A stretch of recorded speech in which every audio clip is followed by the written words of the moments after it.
আপনিও কি মোবাইল থেকে অ্যাপস ডিলিট বা আনইনস্টল করতে পারছেন না? তাহলে এই ভিডিওটা সম্পূর্ণ দেখুন। এই ভিডিওটা সম্পূর্ণ দেখলে যে কোনো অ্যাপ্লিকেশনকে আপনারা খুব সহজে ডিলিট বা আনইনস্টল করতে পারবেন খুব সহজেই।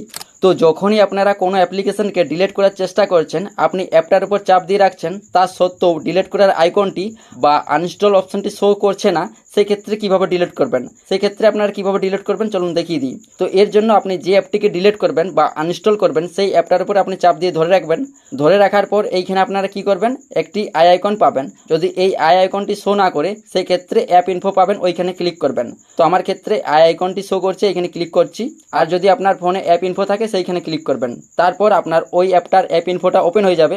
তারপর আপনি এই পেজে নিচে বা উপরে এইখানে কোথাও একটি অপশন পাবেন, আনইনস্টল অপশনটি, এই অপশনে ক্লিক করবেন। এই অপশনে ক্লিক করার পর ওকেতে ক্লিক করলেই এই অ্যাপটি কিন্তু মোবাইল থেকে ডিলিট বা আনইনস্টল হয়ে যাবে। তো এভাবে আপনারা খুব সহজে যে কোনো অ্যাপ্লিকেশনকে আনইনস্টল বা ডিলিট করতে পারবেন। বা তাও যদি আপনি ডিলিট করতে না পারছেন, তাহলে কি করবেন? তো আপনি এখানে যে অ্যাপটি ডিলিট করবেন সেই অ্যাপটার উপর চাপ দিয়ে ধরে রাখবেন। তারপর এখানে ডিলিট আইকনটি পাবেন বা আনইনস্টল অপশনটি পাবেন, ওইখানে ক্লিক করলে অ্যাপটি ডিলিট হয়ে যাবে।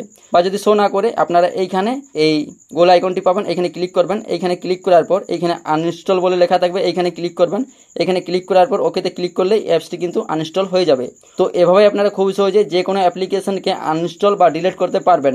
তো এই ভিডিওটা দেখে আপনার যদি একটু হলেও কাজ হয়ে যায়, তাহলে এই ভিডিওতে একটি লাইক করে দিও। আর চ্যানেলে নতুন হলে চ্যানেলটি সাবস্ক্রাইব করে নেবেন।